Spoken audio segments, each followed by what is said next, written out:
arsala rasulahu bil huda wa dinil haqq lidhurahu waladini walau karihal musyrikun.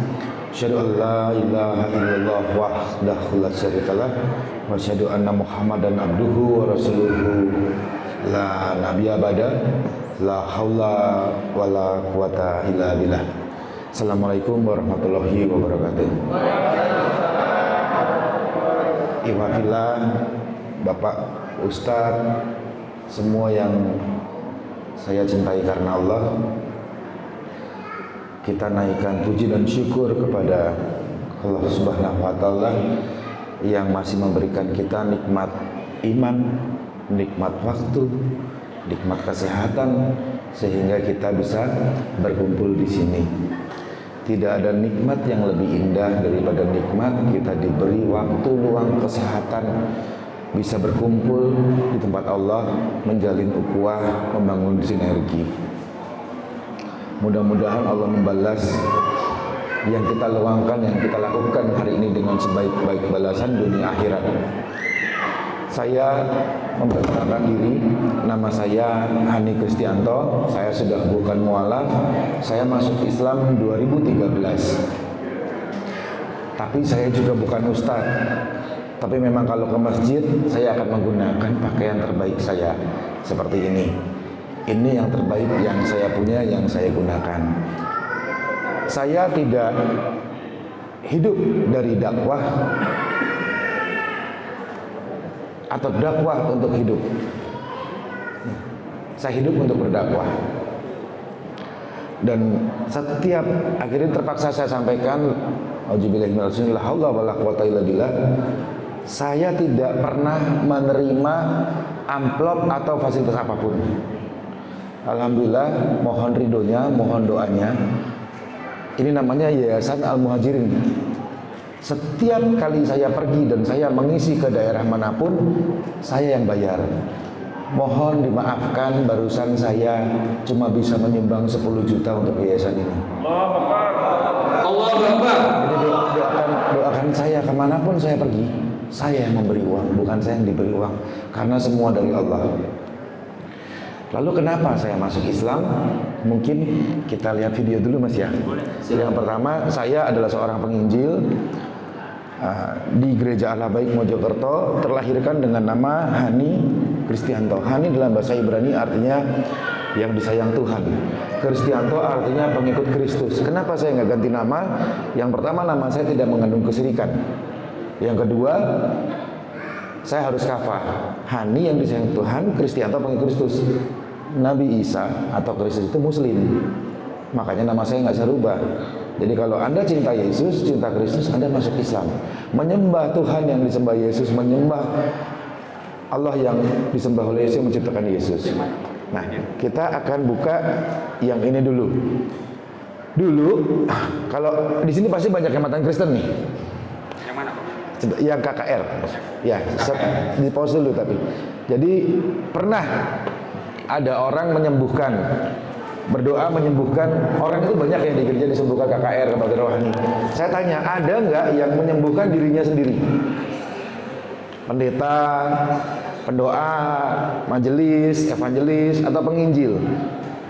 Penginjil itu di bawahnya pendeta masih. Nah, di video ini ada yang menyembuhkan dirinya sendiri. Saya forward ya. Saya izin saya forward. Ya, ini. Oke, ini di forward aja. Ini ada seseorang kakinya patah, dia di hadapan 5.000 jemaatnya. Setiap hari Minggu kebaktian aja itu jam 10.45 sampai jam 12. Kakinya patah, dia sembuhkan, dia berdiri.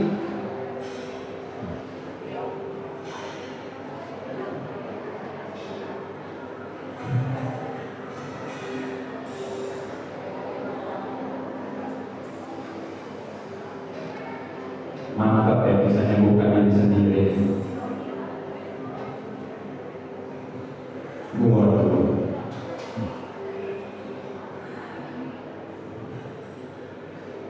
Kabelnya nggak bisa ke depan sih, nggak nyampe ya. Siapa? Kabel ini nggak sampai ke depan. Nggak sampai ke depan, Bang. Oh iya, siap, nggak apa-apa. Tekan ya, Bang. Iya.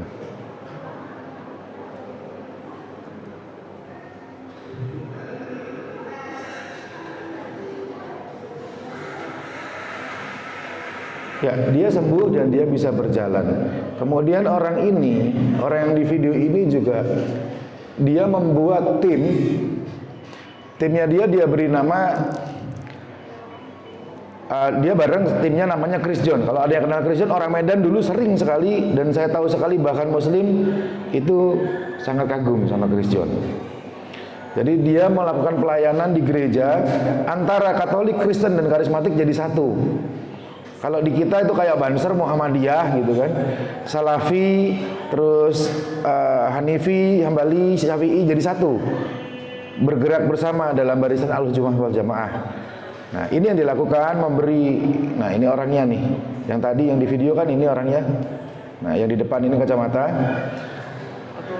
Ini setiap tahun dia mengumpulkan 5.000 lebih anak yatim untuk diberi bantuan. Dan bantuannya bukan 1-2 juta tapi sepanjang tahun.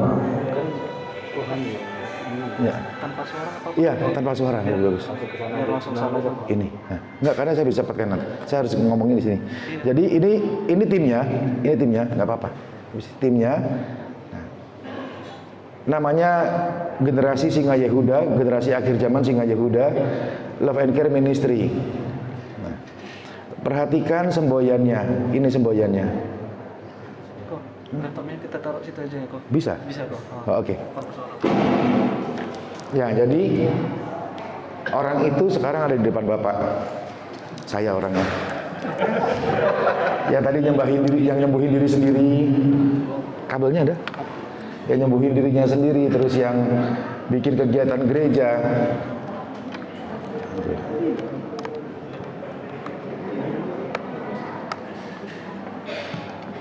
Dapat? Nah, muncul nggak di depan? Udah muncul. Oke, cukup, nggak usah suaranya, nggak usah. Jadi semboyannya ini Pak, win the loss at any cost. Menangkan mereka yang terhilang dengan apapun dan berapapun yang harus Anda bayarkan, termasuk nyawa. Itu semangatnya mereka. Ini yang dilakukan sehari-hari. Love and Care Ministry itu didirikan oleh Hani Kristianto dengan Chris John dan Natasha Nikita, dengan pendeta muda Johan, dengan evangelis Jensen, evangelis Ivan Setiawan juga. Diawali dari 20 orang lebih, sampai akhirnya mereka setiap hari Minggu diberi tempat ibadah raya 2 jam 10.45 sampai jam 12 siang-siang. Ini jemaatnya. Kalau hari Minggu kita ke gereja itu ramai. Nggak tahu di Medan, gereja itu ramai sama anak-anak muda. Alhamdulillah di masjid ini juga ramai sama anak-anak muda dan akan lebih ramai lagi. Lalu dia sering membawa ke wisata. Ini tulisannya asli memang ada. Misalnya penyataan di Kota Malang, namanya Jatim Park. Memberi beras setiap hari gratis. Memberi ternak juga gratis. Bahkan mereka yang kafir memberinya kambing, memberi sepeda, memberi becak, les bahasa Inggris, Mandarin, Jepang, dan masih banyak lagi kegiatannya. Bikin gereja, kamar mandi ini dulu di Jawa banyak, lalu dia bangun seperti ini cuma 600 ribu, lalu juga rumah dibedah. Itu pergerakannya dimulai dari tahun 2006 sampai sekarang masih ada mereka di Jawa Timur. Sampai bangun gereja, ngurus anak yatim piatu, ngurus anak-anak hidrofalus dan orang-orang sakit. Di Islam kita ada namanya rumah teduh sahabatiin. Jadi kesimpulan dari semua ini adalah, saya juga nggak habis pikir sampai detik ini, bukan menyombongkan diri, tapi sampai detik ini saya belum menemukan seorang pendeta dan evangelis pun yang melakukan yang saya lakukan di gereja. Ketika saya kafir, itu yang saya lakukan. Disebutnya pikul salib saya. Saya jual seluruh harta saya berikan seluruh hidup saya berikan seluruh waktu saya, tenaga saya, pikiran saya untuk yang saya sembah, Togut. Sekarang bedanya saya menyembah Allah. Kira-kira dengan iman sebesar itu, kok bisa ya masuk Islam? Itulah hidayah Allah yang Allah berikan kepada yang Allah kehendaki. Ketika Allah memberikan hidayah, petunjuk, tidak ada yang bisa menyesatkan. Ketika Allah menyesatkan seorang, tidak ada yang bisa meluruskan. Bahkan paman Nabi Abi Thalib sendiri tidak mau mengucapkan satu kalimat la ilaha illallah sebelum meninggal. Jadi mari kita syukuri, kita bersyukur, kita hargai hidayah Allah itu dengan sebaik-baik penghargaan. Dengan tema hari ini akidah ya. Tema hari ini akidah dan syariah. Jadi kita hargai dengan sebaik-baik bertauhid. Benarkah kita masuk Islam karena Allah?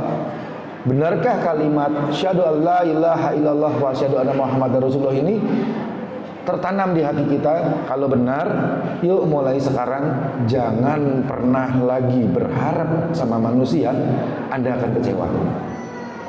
Oh, aku masuk Islam, nanti pengurus masjid Al-Muhajirin kalau aku susah nanti tolongin aku.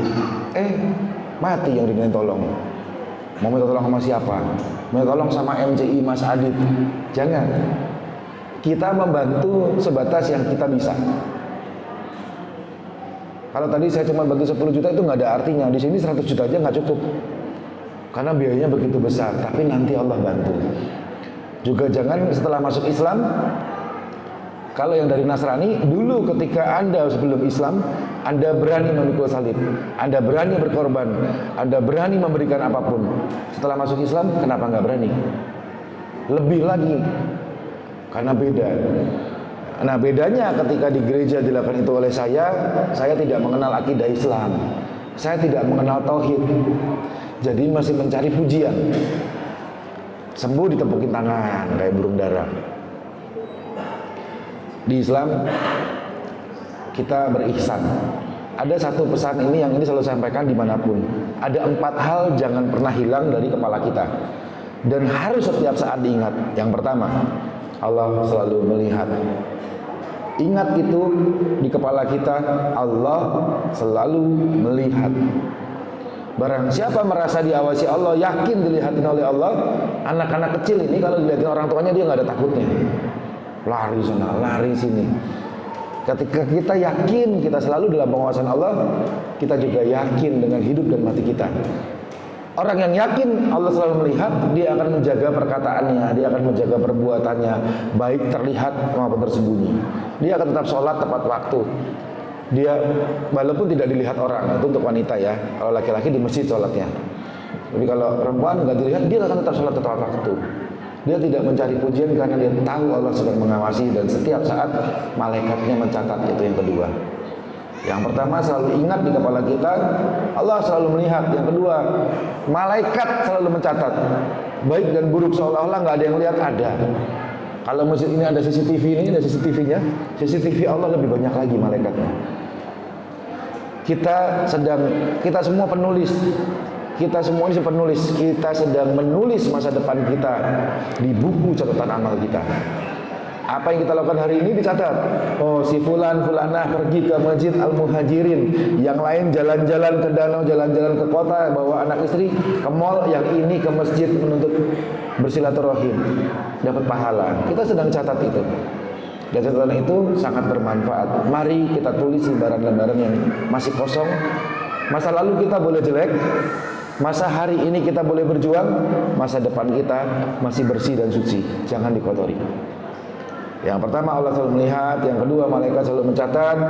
Yang ketiga, mati setiap saat. Alhamdulillah hampir setiap hari sampai hari ini, hampir setiap hari saya selalu diizinkan Allah mengurus orang sampai mati. 5 hari yang lalu yang saya urus saudara saya, adik saya, namanya Muhammad Amer Azikro, putra dari guru saya Kiai Haji Muhammad Arfin Ilham rahimahullah. Jadi anaknya juga meninggal. Amalnya Masya Allah. Sebelumnya lagi saya diizinkan mengurus banyak orang yang sakit COVID. Jadi ketika COVID masih ramai, saya sehari itu kalau nggak 2-3 jenazah yang saya ambil, saya bongkar petinya, saya buka plastiknya, saya hadapkan kiblat, saya macamkan secara Islam di hadapan banyak orang.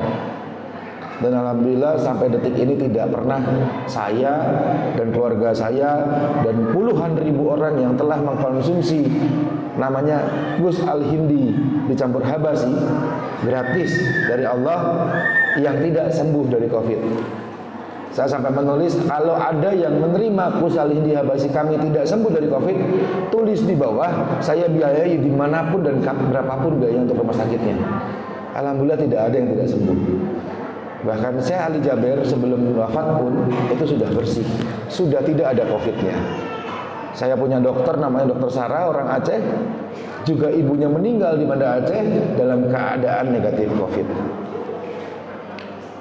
Jadi COVID Allah izinkan ada supaya Allah membuktikan kebenaran Islam. Hadis Bukhari 5260 hadisnya. Jika engkau terkena radang paru atau pneumonia itu COVID dan 7 macam racun pernapasan, konsumsilah Gus Al-Hindi.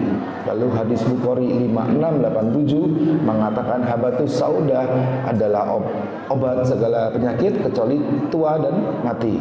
Lalu surat An-Nahl 69 mengatakan dari perut lebah itu keluar madu yang menjadi obat untuk semua orang, segala penyakit, dan 3 itu dikombinasi jadi satu. Saya bersaksi Allah yang jiwa saya di tangannya, yang saya juga tahu hari ini saya bisa mati. Ya Allah, terima kasih, tidak ada satupun yang tidak sembuh, dan maaf tidak ada yang bayar. Obatnya gratis, ongkos kirimnya ditanggung JNE ke seluruh Indonesia. JNE adalah satu-satunya perusahaan nasional milik Pak Feryadi, Muhammad Ferry Muslim, yang menggelontorkan puluhan miliar rupiah ketika pandemi. Kita harus bangga punya perusahaan muslim seperti itu. Yang terakhir tadi, setelah malaikat selalu mencatat, yang pertama saya ulang ya, ingat-ingat kita semua, ini bekal kita semua, dan inilah kalau ditanya kenapa sih Kohani kok bisa seperti ada hari ini. Yang pertama tentu karena Allah, karena iman itu dari Allah, takwa dari Allah, amal ibadah dari Allah, laptop dari Allah, handphone dari Allah, uang dari Allah, semua, bahkan nyawa kita, ruh kita milik Allah. Jadi jangan merasa bangga dengan apa yang kita punya, itu hanya amanah. Allah kasih kita badan yang sehat buat apa? Buat mabuk, minum tuak, atau buat maksiat, atau buat ibadah dan beramal soleh? Itu dipertanggungjawabkan. Yang pertama Allah selalu melihat, yang kedua malaikat selalu mencatat, yang ketiga mati setiap saat, yang keempat pasti dihisab, pasti apa yang kita lakukan harus kita pertanggungjawabkan. Mati setiap saat. Berapa banyak orang sedang tidur dia, sudah malam mau tidur, dia bangun gelap dia mati lampu dia. Lalu ada suara anta robuka anta dinuka, dia baru sadar ternyata dia dalam kubur. Dan itu semua akan terjadi kepada kita. Itu yang disebut mati setiap saat. Disitulah kita dihisab. Mudah-mudahan Allah berikan kita mati husnul khotimah. Mudah-mudahan alam kubur kita diluaskan, dilapangkan. Dengan apa? Dengan amal soleh kita. Ada 3 hal yang paling penting di hidup ini, terlebih untuk alam kubur kita. Apa itu? 3. Kalau ditanya Kohani, kemarin Ustaz Fatih Karim itu belum lama nanya ke saya. Ustaz Fatih Karim orang Medan, tapi ada di Bogor. Kohani kalau mati, apa harapan? Kalau sekarang Kohani mati hari ini, saya bilang 3 Ustaz. Yang pertama, saya minta dimatikan husnul khotimah, dan saya minta saya diberi pahala melalui sedekah. Ini sebabnya orang mati pengen bangun sedekah. Yuk kita sedekah setiap hari. Sedekah, jangan mikir nanti kurang, nanti itu, jangan. Saya buktikan hidup ini saya jalankan ketika saya masuk Islam. Iya, awalnya susah, pasti diuji. Kalau bilang cinta sama istri, diuji dong. Kamu cari uang, kasih makan anak istri, capek kan kalau kerja. Apalagi masuk Islam, diuji. Lalu setelah itu kunci kemudahan dari Allah. Ini saya agak melebar ya. Mau hidupnya dimudahkan Allah, mau hidup kita semua masalah selesai, mudah sekali. Ada satu hadis yang mengatakan, ada satu hadis hari ini jadi pegangan saya. Barang siapa tujuan hidupnya dunia, maka dia akan bangun. Kita akan terbangun, dia akan banyak sekali dipenuhi kesibukan dan pikiran yang tidak berguna. takut miskin, takut susah, takut melarat, takut ini, takut itu. Dan aku, kata Allah, ini berjanji Allah, aku akan cerai beraikan urusan dia.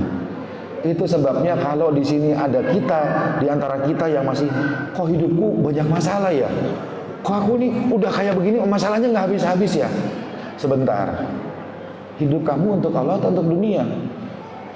Pengen kaya boleh, boleh, malah muslim harus kaya kok. Saya berharap kaya, ya Allah berikan saya rezeki yang banyak supaya saya bisa berbagi yang banyak. Rumah saya kontrak Bapak Ibu 10 juta per tahun di Harvest City, banyak saksinya. Tapi masih Allah amanahkan, bukan uang saya, tapi Allah berikan rezeki melalui banyak hal. Di antaranya saya ada usaha ini, usaha itu. Rumah saya kontrak 10 juta, tapi hampir setiap hari saya bisa nyumbang 10 juta. Hampir setiap hari. Dan itulah rezeki dari Allah. Yang tadi ya, barang siapa tujuan hidupnya dunia, kata Allah, ini kepalanya udah gak mikir Allah, kepalanya gak mikir ibadah. Aduh, nanti dagangan laku gak ya, nanti bayar utang bagaimana ya, nanti kalau aku miskin bagaimana ya, kalau aku gak dapat makan bagaimana ya, kalau gak dapat uang bagaimana. Itu kepalanya manusia itu. Lalu Allah bilang, aku cerai beraikan urusannya. Masalahnya dia akan banyak banget. Mau dimudahkan, hadisnya berikut berlanjut. Barang siapa tujuan hidupnya adalah akhirat, maka dunia akan datang kepada dalam keadaan hina. Dunia datang ke dia dalam keadaan hina. Dan aku kumpulkan urusannya, kata Allah. Aku ini Allah, aku kumpulkan urusannya dan aku bereskan dia. Bener gak itu? Saya ketika pandemi dan sejak masuk Islam, awalnya banyak masalah, tapi bahkan 2 hari yang lalu itu saya belum naikin IG, saya dikasih mobil lagi. Setiap tahun saya itu dapat mobil, dapat rumah. Mobil itu semua jadi ambulan dan mobil jenazah. Rumah itu semua jadi rumah singgah. Saya terima, tapi yang terima yayasan, jangan ke saya. Nah, saya tidak pernah, kan saya bilang, saya tidak mau juga terima amplop. Kalau mau ada yayasan Ikhlas Foundation. Ikhlas Foundation itu bukan berarti saya keluar dari Mualaf Center Indonesia, tidak. Saya mau sekjen. Ketika anak saya meninggal, saya bilang saya ingin bikin yayasan.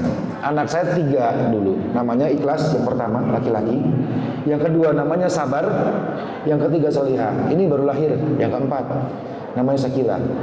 Jadi anak saya tinggal 1 laki-laki, si Sabar. Nah itulah bilang, saya bikin Ikhlas Foundation supaya saya bisa bantu saudara saya yang bukan mualaf, yang muslim. Karena kalau kita bicara mualaf center, berarti akadnya seluruhnya untuk mualaf. Tadi, yuk, hidup kita mau dimudahkan Allah, tadi kuncinya. Mari jadikan tujuan hidup kita akhirat. Bukan berarti kalau tujuan hidupnya akhirat terus kita itu sholat, nggak kerja di masjid terus, ya enggak. Kerja itu ibadah. Saya ada restoran, 5 restoran saya. Boleh buka di IG King Yum, Dimsum atau Mie Ikhlas. Restoran saya luasnya seluas masjid ini yang di Bandung, sebesar ruangan ini. Bapak Ibu boleh makan sepuasnya, sepesan sesukanya sampai kenyang. Keluar di pintu nggak ada kasir, adanya kotak amal. Tulisannya, sudah kenyang, jangan lupa berbagi untuk yang lapar. Sampai detik ini nggak bangkrut. Setiap hari, alhamdulillah, Allah izinkan kami berbagi paling sedikit 500 porsi mie. Kami bisa bikin mie ayam sehat, murah, enak. Mie ayam saya buka resepnya. Mie ayam bahan bakunya tepung cakra. 1 kilo itu harganya 10.000 sampai 12.000. Lalu air itu 1 gelas. Biasanya saya bikin sari buah, air wortel segini, itu dicampur dengan tepung tadi. Kadang saya nggak pakai telur, tapi pakai tepung soda, pakai soda, baking soda, pakai garam, diaduk jadi adonan kayak kue, masukkan mesin, keluar jadi mie dia. Dibagi 75 gram, 75 gram jadi 12 porsi. Direbus pakai air yang isinya tulang ayam, kaldu. Lalu belilah ayam 1 potong dada, dipotong cacah-cacah, kecil-kecil masukkan 1 mangkok, 1 sendok. Selain sehat, enak dan dirupiah. Uang 20.000 bisa jadi 12 porsi. Dan ada videonya, nanti saya upload lagi videonya karena Instagram saya sudah 3 kali dihapus. Ini juga semalam dapat peringatan yang Al-Quran dilempar itu. Tiba-tiba saya dapat peringatan dari Instagram, postingan Anda melanggar aturan komunitas, Anda dapat kehilangan akses ke akun Instagram Anda. Ini langsung di-ban lagi gara-gara posting yang masjid yang lempar-lempar Al-Quran.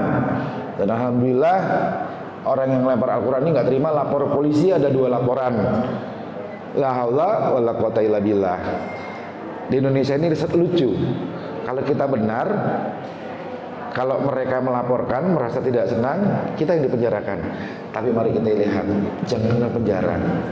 Karena saya tidak cari mati, tapi juga saya tidak takut mati, dan saya cinta mati syahid. Karena tinggal itu yang belum saya dapatkan. Dulu Allah izinkan saya di kafir seperti itu, di Islam yang Allah belum izinkan mati syahid. Mudah-mudahan kita semua dimatikan sesuai dengan kebiasaan dan apa yang kita inginkan. Jadi ya saya ulang ya. Yang pertama, ini kunci saya berbagi. Yang pertama, Allah selalu melihat. Kalau kita yakin Allah selalu melihat, kita jaga mulut, kita jaga ibadah, kita jaga perkataan, kita jaga semua yang kita punya, yang kita lakukan untuk Allah. Yang kedua, malaikatnya selalu mencatat. Ingat, pasti dicatat. Yang ketiga, mati setiap saat. Orang yang paling cerdas selalu ingat mati. Yang keempat, pasti dihisap. Mau dihisapnya kayak gimana? Surga dan neraka pilihan. Allah nggak pernah pengen kita masuk neraka, tapi itu pilihan. Pilihan kita mau kemana dengan 2 hadis tadi. Mari jadikan tujuan hidup akhirat. Kunci terakhir dan ini pasti hidup kita jadi mudah. Mau dimudahkan Allah, mau masalah kita beres, mau ditolong Allah, kuncinya satu. Barang siapa memudahkan orang lain, menolong orang lain karena Allah, aku mudahkan dia. Seorang muslim yang menolong saudara muslim yang lainnya karena Allah akan mudahkan dia. Bahkan kita mendoakan yang baik, malaikat mendoakan kita yang baik. Jadi perbanyak dengan menolong orang lain. Jadi salah kalau dibilang, oh kohani nyumbang, kohani nolong orang. Tidak. Saya tidak pernah menolong siapapun. Tadi kasih uang juga bukan saya yang kasih, tapi Allah. Karena percayalah, ketika kita menolong orang lain itu buat menolong diri kita sendiri. Karena setelah kita menolong orang lain, Allah nolong diri kita. Bukan orang itu yang nolong kita. Sering kok kita bantu orang, saya bantu orang itu besok panggil saya bodat. Orang itu malah besok fitnah saya. Sakit hati nggak boleh. Makanya saya bilang jangan berharap sama manusia, berharap sama Allah. Ya Allah, alhamdulillah ya Allah, saya dikasih rezeki. Ya Allah, saya bisa bantu si fulan, saya bisa bantu kegiatan untuk ibadah, mudah-mudahan ini berkah dari uang halal. Lalu Allah tolong saya enggak? Pasti Allah tolong saya. Ya Allah, saya ke Medan ingin berbagi dengan saya di Medan karena masya Allah, ya Allah, saya dengar dan ini masya Allah. Baru di kota Medan, baru di masjid ini saya lihat ada mualaf center dengan 4 bendera jadi satu. Biasanya nggak bisa, saya lebih hebat. Wah, kamu lebih jelek. Oh, saya lebih bagus. Bersaing. Padahal ukhuwah Islamiyah tidak mengenal sekat harokah. Atau dalam bahasa saya, Islam ini Ahlussunnah wal Jamaah, nggak peduli kamu benderanya apa, nggak peduli juga kamu mazhabnya apa, nggak peduli kamu ikut Habib, kamu ikut Syekh, kamu ikut Kiai, kamu ikut Ustadz. Tapi kita jadi satu. Nabi kita sama, sallallahu alaihi wasallam. Al-Quran kita sama, syariat kita, sunnahnya sama. Lalu kenapa kita berantem? Merasa lebih baik, merasa lebih hebat. Kamu sedang melecehkan Allah. Karena kebaikan yang kita lakukan, karena kesehatan yang kita punya, waktu yang kita punya, harta yang kita punya, itu kan dari Allah semua. Ada berapa banyak orang di luar yang kepalanya jadi kaki, kakinya jadi kepala, hidupnya segitu-gitu aja. Ada berapa banyak orang yang pengen sehat, dia tetap terbaring di kasur. Kita bisa di sini, nikmat sekali bisa duduk di sini. Nah, tinggal tujuan hidup kita apa? Kalau kepala kita mikir dunia, nggak ada damai di hati ini. Kedamaian sejati itu ada di Islam, yang dimana di saat senang dan susah dia tidak pernah sedih, kecewa, atau meratap? Saya bersumpah demi Allah, matinya anak saya pun membuat saya tersenyum dan bahagia. Anak saya penghafal Quran. Cita-cita saya pengen masuk surga. Tahu nggak salah satu cara masuk surga paling mudah di Islam? Jadikan anak-anakmu penghafal Quran. Nanti engkau dikasih baju dan mahkota masuk surga sama anakmu. Makanya bingung kalau ada orang tua muslim pengen anaknya jadi profesor, orang kaya, pejabat, polisi, tentara. Enggak, jadikan anakmu hafal Quran. Anakmu jadi presiden sekalipun belum tentu kamu surga. Anak kamu jadi orang paling kaya di kota Sumatera ini, belum tentu kamu surga. Tapi ketika anak kita menghafal Quran, jannah jaminannya. Bapak, ibu, dan keluarga yang lain masuk surga. Jadinya cita-cita anak kita apa? Penghafal Quran dulu, ahlullah namanya. Keluarganya Allah, bukan lagi hambanya Allah. Naik derajatnya jadi keluarga Allah. Nah, tadi saya sengaja sering mengulang supaya ingat sekali, karena ini saya merasakan demi Allah yang jiwa saya di tangannya. Saya bersumpah ini yang saya rasakan dan inilah kemudahan hidup saya dari ini semua. Yang pertama, kalimat asyhadu alla ilaha illallah wa asyhadu anna muhammadar rasulullah mempunyai arti saya berarti harus inna sholati wa nusuki wa mahyaya wa mati lillahi rabbil alamin. Hidup kita, mati kita, ibadah kita, amal kita untuk Allah. Minum air, baca bismillah untuk Allah. Pergi, pakai baju, mandi karena Allah. Kalau nggak mandi bau kamu kayak orang kafir. Semua lakukan karena Allah. Lalu, ya Allah ubah hati kami. Ya Allah ubah diri ini supaya tetap istiqomah di jalan. Ada satu doa yang diajarkan Nabi SAW yang untuk kita mualaf sering-sering diulang. Ya maulikabal qulub sobit kolbi ala dinik. Coba ulang. Ya muqallibal qulub sabit kolbi ala dinik. Coba diulang sama-sama. Saya pengen semua hafal doa ini. Ya muqallibal qulub sabit kolbi ala dinik. Artinya ya Allah yang maha membolak-balikan hati, tetapkanlah aku, istiqomahkanlah agamamu. Itu doa yang diajarkan Nabi dan Nabi sendiri sering baca dan kita harus sering baca itu.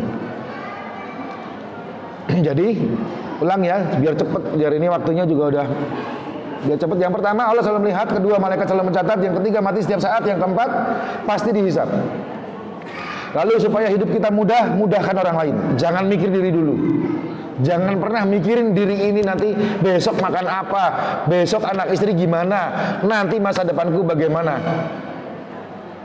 Bisa jadi kamu hari ini mati. Jadi jangan mikirin besok.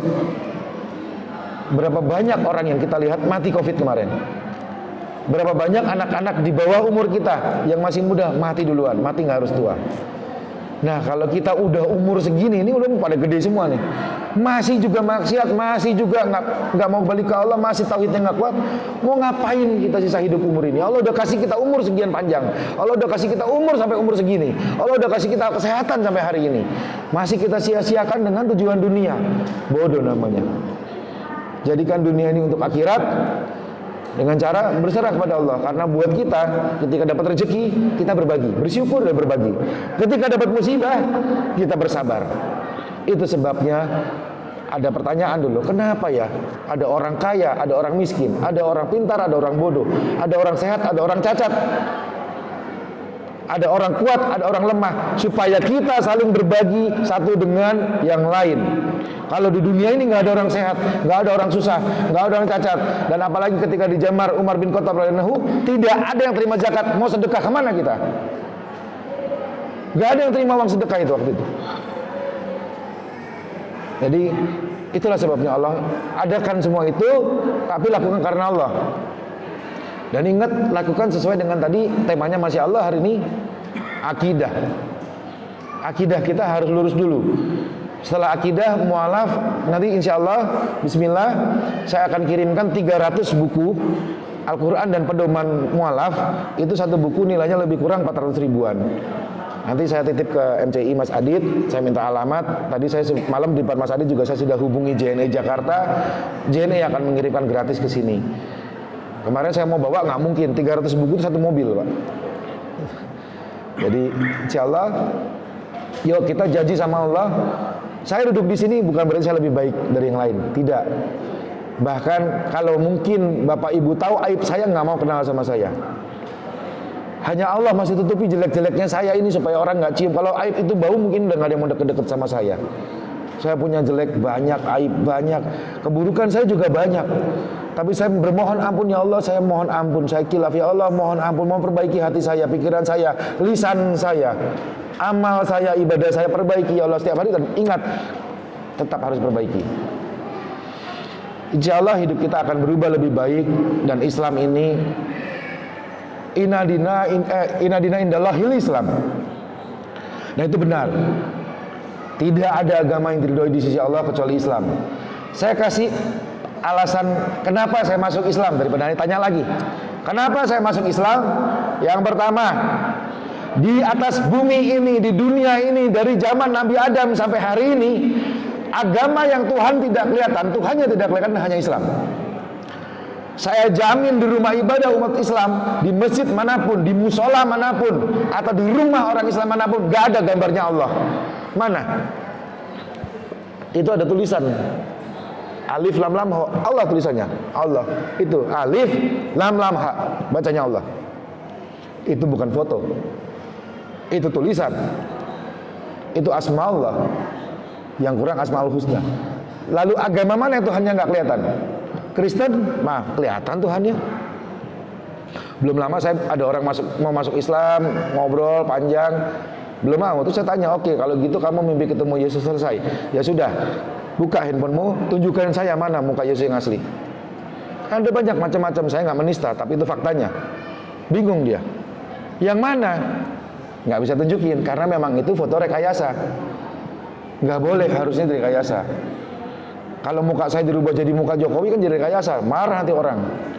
Nah, kita kalau nggak tahu, jangan bikin fotonya. Agama Katolik ada muka Bunda Maria, dan semua baik Yesus atau Bunda Maria, dua-duanya wajahnya, fotonya yang mereka sebut Yesus dan Bunda Maria itu menjalankan syariat Islam. Yesus jenggotan. Sejak kapan Yesus fotonya nggak ada jenggot? Nggak pernah ada. Semua berjenggot, betul yang dari Kristen. Bunda Maria ibunya Yesus pakai jilbab. Nggak pernah fotonya nggak pakai jilbab, terurai. Lalu agama lain, Buddha, ada sih Buddha dari Indonesia dan di luar beda-beda. Ada Buddha four face, ada Buddha hitam, ada Buddha putih, macam-macam. Terlihat. Saya nggak bilang itu salah atau benar, tapi saya bilang terlihat. Hindu ada Brahma, Sinta, Wisnu, ada patungnya. Konghucu lebih banyak lagi, ada Kuan Im, Kangkong. Agama mana yang Tuhannya nggak kelihatan, bahkan dinamisme, animisme, dia nyembah pohon, nyembah batu, ada bentuknya pohon sama batu. Islam nyembah apa? Allah. Dia bilang nyembah Ka'bah, mana Ka'bah nggak di sini kok? Ka'bah adanya di sana kok. Kiblat kita Ka'bah, petunjuk arahnya. Tahu matahari terbit dari mana? Timur ke barat. Lalu dibilang kita nyembah matahari, enggak, itu petunjuk. Timur, barat, supaya arahnya sama, nggak nyasar. Pertama, Islamlah satu-satunya agama di muka bumi yang Tuhannya tidak bisa digambarkan, tidak kita ketahui bentuknya, zatnya seperti apa. Kalau serupa dengan manusia, berarti saya kayak Tuhan, ganteng. Enggak, saya nggak ganteng. Masa ganteng istrinya cuma satu? Kan gitu. Enggak, Tuhan tidak bisa kita bentuk. Allah ini seperti apa kita nggak tahu. Nanti ada hadiahnya. Ada hadiah di mana kita bisa melihat wajah Allah. Wajah bukan berarti muka. Kita nggak tahu kayak apa bentuknya, nanti dikasih tahu. Kalau kita mati husnul khotimah. Dan banyak kesalahpahaman, saya harus luruskan ini, penting sekali. Banyak orang bilang, wah, saudaraku mati sudah kumpul sama Nabi sallallahu alaihi wasallam. Saudaraku sudah berkumpul sama saudara di surga. Belum. Yang pertama kali masuk surga namanya Nabi Muhammad SAW, bukan kita, bukan kakek kita, bukan saudara kita. Belum. Kita masih di alam barzah. Kalau kita mati, kita masih di alam kubur. Siapkan alam kubur kita dengan siksaan atau dengan pahala. Karena mati setiap saat. Tidur kita, tapi disiksa kalau jahat hidupnya. Kalau indah amalnya, dia akan datang ada satu. Kalau laki-laki dia akan melihat perempuan cantik, kalau perempuan akan melihat laki-laki cantik, tampan rupawan. Kamu siapa? Aku adalah amalmu, aku adalah Al-Quran yang kau hafalkan. Dipertunjukkan menemani kita, dilapangkan kubur kita. Jadi ingat ya, nggak ada yang masuk surga duluan. Belum juga masih panjang nih. Belum nanti di hari kiamat, masih kiamat dulu. Masih ada penghakiman, ada telaganya Rasul Sirat yang kita akan dikasih makan. Nanti ada penyeberang lagi namanya Siratul Mustaqim yang menurut infonya itu jembatan itu satu helai rambut dibagi 9. Ada yang melewati dengan cepat, ada yang dengan lambat. Itu nanti. Tapi intinya saya mau sampaikan sampai hari ini saya terlalu banyak dengar informasi, oh udah masuk surga, ngaco. Belum. Jadi yuk kita siapkan mati kita tadi ya. Insya Allah mari buktikan. Insya Allah tahun depan mudah-mudahan Allah izinkan dan beri saya umur panjang. Kita buktikan tahun depan. Kalau Allah izinkan saya bisa ke Medan lagi. Yang hadir hari ini tulis sekarang di buku, di handphone, kasih memo tahun depan. Hani Kristianto bilang kalau mau hidup saya enak, yang pertama tadi 4 itu Allah melihat malaikat mencatat pasti siap pasti dihisab. Yang pertama tujuan hidupnya diganti jadi akhirat. Sholatlah seperti sholatmu itu sholat terakhir. Banyak orang sholat asal-asalan, taunya dia mati. Dia sholat asal-asalan, dia nggak nyampe maghrib dia mati. Ada orang sholat maghrib asal-asalan, terlambat lagi, nggak sholat isya lagi, dia mati nggak sempat sholat subuh. Jadi selalu ingat ini hidup terakhir, ini terakhir kita. Harus berprasangka seperti itu. Karena mati nggak ada yang tahu, mati itu setiap saat. Lalu tujuan hidupnya ingat ya, akhirat. Ya Allah saya pengen kaya, pengen punya rumah, pengen punya mobil, bukan buat saya. Saya pernah bersumpah dan saya ulang sumpah ini. Ya Allah Azza wa Jalla yang jiwa saya di tangannya, ya Khalik, ya Rahman Rahim. Saya nggak pengen kaya. Saya tidak pengen kaya harta dunia lagi. Saya nggak butuh rumah mewah, saya nggak butuh lagi mobil dan semua sudah masuk di Islam. Saya udah nggak punya rumah, saya udah nggak punya mobil, tapi saya punya semua. Dibilang nggak punya mobil, mobil saya Mercy kok sekarang. Ada Kijang Innova Venture paling baru diesel, dibeliin sama ibu saya yang nggak bisa saya jual masalahnya. Ternyata setelah habis ibu saya beliin. Ibu saya yang paling benci sama Islam, yang paling nggak suka anaknya masuk Islam. Allah rubah hatinya dengan birrul walidain, berbakti ke orang tua. Walaupun kita kafir, walaupun kita muslim, maaf, orang tua kita kafir, kita harus baik sama dia. Islam rahmatan lil alamin. Setelah masuk Islam, jadilah manusia yang seperti ini. Saya sudah masuk Islam, saya menyenangkan buat kamu, saya aman buat kamu, dan saya bermanfaat buat kamu. Karena kita adalah umat pilihan Allah yang harus menjalankan khairat anfa'uhum linnas, harus bermanfaat buat siapapun orang di dunia ini. Dan karena saya muslim, dan akhlak kita harus baik. Akidah disertai dengan syariat. Syariat itu akidah, nanti akan dapat ilmu yang baik kalau akhlaknya baik, adabnya baik. Jadi ingat ya, tujuan hidup kita mari ubah ke akhirat. Ya Allah saya pengen punya mobil untuk dakwah buat ngantar ustaz. Ya Allah saya pengen punya uang supaya saya nggak perlu minta-minta lagi. Saya ingin berzakat, saya ingin bersedekah, saya ingin berinfak. Bukan dikasih sedekah, bukan dikasih zakat, bukan dikasih infak. Karena saya bukan 9 mustahik. Bilang begitu sama Allah. Tapi juga kerja. Dan cukupkan hidup kita dengan yang sewajarnya, jangan boros. Ada orang minta kaya tapi hidupnya boros. Yang nggak kaya-kaya dia nggak nabung. Mudah nggak buat Allah bikin dagangan kita laku, bikin semuanya lancar? Mudah. Tapi ketika bikin sulit, yang salah pasti kita. Kenapa sampai dagangan kita nggak laku-laku? Demi Allah sampai hari ini saya jual apapun gampang. Saya nggak mikir laku nggak laku, pokoknya ini laku. Saya ada jual sekarang mesin atomizer namanya. Laku 10% masuk pondok pesantren.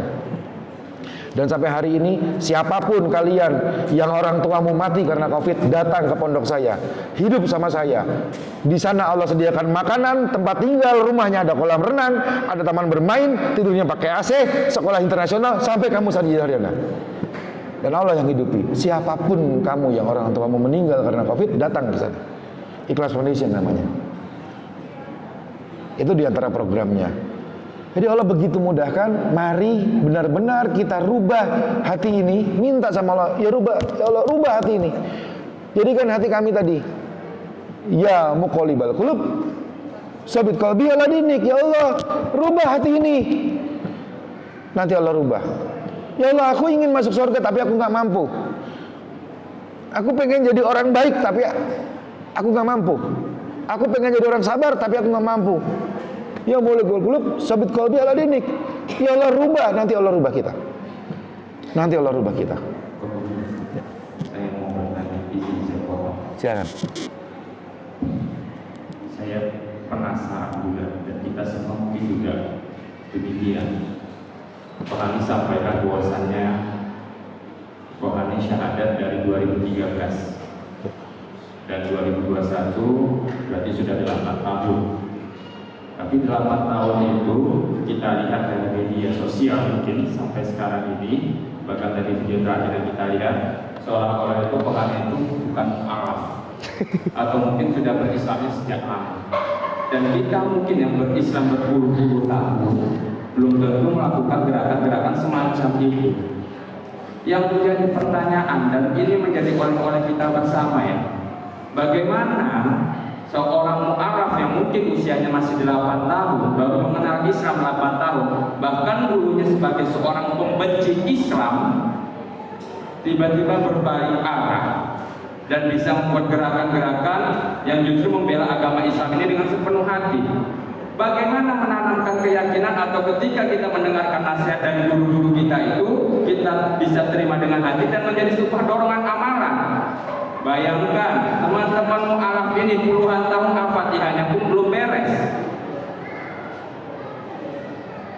jilbabnya aja pun nggak terpasang, baru sederhana, belum kita membela agama.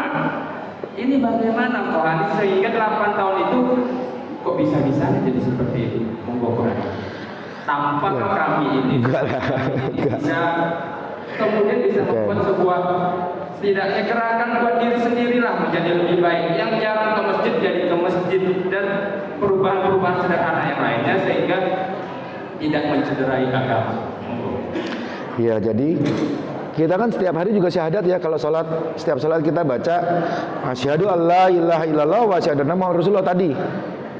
Kira-kira kalau dikasih istri atau dikasih suami, dia bilang, aku bersedia menikah denganmu, aku mencintaimu. Tapi kemudian si pasangan kita ini, si suami atau istri nggak bertanggung jawab. Si suami nggak ngasih makan, si suami nggak ngasih nafkah, nggak mau tahu istrinya sakit atau enggak. Atau si istri nggak pernah ngurus suami, nggak mau tahu, maunya duit aja, ada uang abang disayang, nggak ada uang ditendang, enak nggak? Enggak. Demikian juga dengan kalimat syahadat. Ada banyak orang mengatakan asyhadu alla ilaha illallah wa asyhadu anna muhammadar rasulullah, tapi dia nggak sholat. Subuhnya jam 7, jam 8. Zuhurnya jam 2, jam 3. Kalau saya nanti zuhur boleh telat, bisa ambil takhir karena saya lagi safar dan harus diambil. Rukhsah namanya, kemudahan. Bukan lalu saya ikut 4 di sini. Yang memang harus, wajib saya ambil dua-dua. Karena rukhsah dari Allah itu harus dihargai dari Allah. Yang pertama pesan beliau adalah senangkan hati Nabi, betul. Terus kunci-kunci yang mudah-mudahan bermanfaat sedikit aja. Saya ulang dan saya minta ini benar-benar dibuktikan, dan saya bersumpah dengan nama Allah, inilah kenapa hidup saya bisa seperti hari ini. Yang pertama, jangan pernah hilang dari kepala kita, Allah selalu melihat. Yang kedua, jangan pernah selalu lupa bahwa malaikatnya selalu mencatat. Jadi jangan dikira ketika melakukan sesuatu nggak ada yang lihat, Allah lihat, malaikat catat. Jadi hati-hati melakukan sesuatu karena tidak ada yang bisa memutar balik waktu. Yang ketiga, mati setiap saat, pasti mati. Dan mati itu kayak pencuri datangnya. Dan nauzubillah min dzalik, jangan sampai kita mati dalam keadaan maksiat. Seseorang akan mati sesuai dengan kebiasaannya. Biasa ngaji, biasa di masjid, dia matinya di masjid. Ada yang matinya lagi maksiat, karaoke, nyanyi, mabuk. Nauzubillah min dzalik. Yang terakhir pasti dihisab. Yuk kita ingin dihisab dengan sebaik-baiknya hisab. Jadi kalau kita ingin jadi penghuni neraka atau ingin jadi penghuni surga, maka lakukanlah amalan penghuni surga. Mau jadi penghuni surga? Ubah hidup kita sebagaimana hidupnya orang-orang yang menjadi penghuni surga. Ubah amalan kita sebagaimana amalan orang-orang yang menjadi penghuni surga. Ada nggak penghuni surga yang cuma sibuk mikirin diri sendiri? Ada nggak penghuni surga yang sholatnya bolong-bolong? Ada nggak penghuni surga yang dia selalu buka aurat? Ada nggak penghuni surga yang hidupnya hanya untuk menyenangkan diri sendiri, tujuan hidupnya duniawi? Nggak ada. Dibalik kalau gitu. Mari pikirkan dosa dan mari kita pikirkan pahala. Tinggalkan yang mendatangkan dosa, kerjakan yang mendatangkan pahala. Itu sebabnya kita disuruh sholat berjamaah. Kita tidak bisa melakukan sendiri. Dan supaya hati tidak mati, sering-sering baca doa tadi, diingat, diulang-ulang itu doa yang sering-sering paling ulang diajar Nabi SAW. Ya muqallibal qulub, sabit qalbi ala dinik. Memang saya ulang-ulang kayak anak kecil, tapi itu yang penting dan itu yang saya sering ulang. Dan itulah akibatnya hidup saya Allah jadi mudahkan dari banyak kesusahan, dari banyak musibah, dari banyak masalah. Allah adakan hari ini. Dan bukan berarti nggak ada masalah. Banyak. Saya sedang menghadapi laporan polisi 2, 3, 4. Di luar kota juga ada laporan polisi. Hadapi. Jangan lari karena saya melakukan sesuatu sesuai juga dengan hukum undang-undang yang berlaku. Dan dengan kalimat la haula wala quwata illa billah. Itu kalimat kemenangan. Tidak ada yang bisa menolong saya. Ada di sini yang bisa menolong saya dari laporan polisi ada 2. Saya barusan sharing di sini. Ada laporan polisinya. Ada 2 laporan polisi ke saya. Ada yang bisa bebaskan, ada yang bisa telepon Kapolres, Kapolda, Kapolri, nggak ada. Tapi Allah bisa. Allah bisa ketuk hati mereka. Allah bisa rubah hati mereka. Allah bilang, hei itu yang dilaporin nggak salah. Ada bukti videonya, ada saksinya, ada korbannya, ada TKP-nya. Kok jadi malah saya yang dilaporkan? Nanti Allah yang bicara ke mereka. Karena ada saksi, bukti, pelaku, korban. Lengkap sudah, itu syarat-syarat untuk bisa dinaikkan. Mas, tadi saya ada kirim ke Bluetooth, di mana ya filenya ya? Tadi saya kirim Bluetooth foto. Ini udah mau jam sholat kan? 2.15 ya. Ini dikabarin ya. Iya. Iya, tadi saya kirim Bluetooth. Ada filenya, jadi saya mau tunjukkan satu. Tadi saya kirim pelan Bluetooth, kemana jatuhnya? Bukan. Udah terkirim. Sudah terkirim di Bluetooth. Bluetooth kemana kirimnya? Ada 2 foto saya kirim tadi. Bukan. Iya, tadi bukan Facebook. Oh, bukan.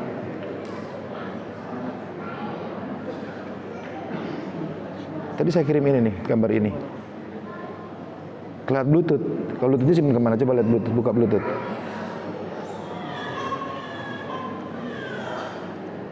Coba di HP lagi kok. Enggak, tadi saya udah kirim. Karena kan nggak tahu, nggak pernah ngirim dari Bluetooth. Oh iya. Biar kita nggak cek makasih. Sebentar. Coba antum kirim. Jadi kira mudah-mudahan cukup, karena kalau kita biasa panjang tuh malah nggak ingat. Saya minta diulang, Bapak Ibu diulang. Yang pertama apa? 4 yang nggak boleh dilepas dari kepala kita. Yang pertama, Allah selalu melihat, bukan maha melihat, selalu, tidak pernah tidur. Jadi Allah kita ini tidak pernah tidur, tidak pernah mati, tidak pernah capek. Yang kedua, malaikat selalu mencatat. Yang ketiga, mati setiap saat. Yang keempat, pasti hisab. Ingat 4 itu, lalu apa? Ubah hidup kita, tujuannya jadi akhirat. Mau kaya untuk akhirat. Sahabat-sahabat Nabi itu kaya, membantu dakwah. Mau punya jabatan, sahabat Nabi itu pemimpin semua khilafah. Nah, jadi boleh ubah jadi tujuan dunia. Lalu doanya apa? Doa yang sering diulang, ya muqallibal qulub, sabit qalbi ala dinik. Itu jangan pernah lupa. Insya Allah hidup kita berubah. Nah, iya. Ada 2 foto saya mau tunjukkan. Semua pakai handphone. Pasti. Coba dibesarkan, Mas. Ya. Alhamdulillah, inilah hasil karya dari mualaf. Ada yang pun tahu apa itu Instagram, Facebook, YouTube, TikTok? Tahu kan? Inilah Facebook, YouTube, Instagram, TikToknya umat muslim jadi satu di satu aplikasi. Di sini hanya boleh nulis dakwah, di sini hanya boleh untuk Allah. Tadi saya kirim 2 tuh, udah tuh. Ini contohnya. Nama aplikasinya dibuka ini. Cari aplikasi track record. Yang bikin ini hafiz Quran. Aplikasinya namanya track record. Di sini tidak ada ben-benan. Hari ini saya nulis atau pasang foto saya dengan Habib Rizik Syihab, langsung di polisi Indonesia. Coba kalau bisa antum pasang foto Habib Rizik, nggak bisa. Nulis tentang syariat nggak bisa. Instagram saya barusan juga kena ban. Instagram sekarang mulai alergi dengan tulisan Arab. Di report sedikit kena. Ini murni karya umat muslim, menghabiskan biaya $500 miliar dan sudah jadi semuanya. Infrastrukturnya sudah jadi dari kutub utara sampai kutub selatan. Kita siap sekarang menampung ratusan juta bahkan miliaran pengguna. Kita punya server sendiri, kita punya tim IT sendiri, kita punya media sendiri. Mudah-mudahan Allah ridho. Dicoba, namanya track record, ada di Google Play. Nanti saya kasih linknya juga. Kalau sudah jadinya seperti ini, silakan. Inilah ya media informasinya, media sosialnya umat muslim yang insya Allah dihisab dunia akhirat dan menjadi pahala kita di alam kubur dan hari akhir nanti. Mudah-mudahan bermanfaat. Sebarkan ini karena Allah. Bukan saya yang punya, tapi saya kasih yang punya ini Masya Allah. Dia tidak mau disebut namanya. Dia bahkan sepintar Ustaz Adi Hidayat, tapi sangat rendah hati dan hidupnya sepenuhnya untuk Islam dan tidak mudah membuat aplikasi seperti ini. Dilihat fitur-fiturnya, kalau orang IT pasti tahu, dan ini nggak gampang. Ada marketplace-nya. Bapak Ibu bisa jualan nanti di sini. Kayak Tokopedia, kayak Lazada, tapi ini punya muslim. Doakan mudah-mudahan Allah ridho dan mudahkan ini.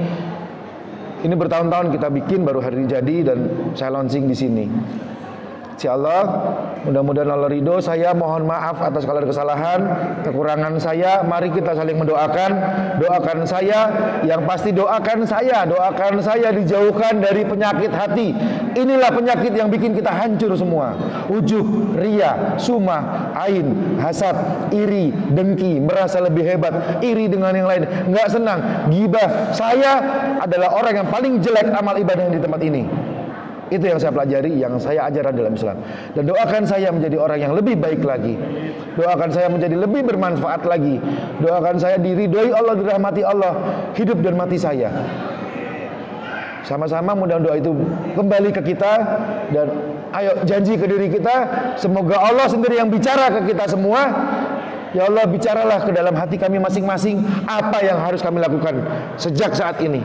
Apa yang kami harus perbuat sejak saat ini?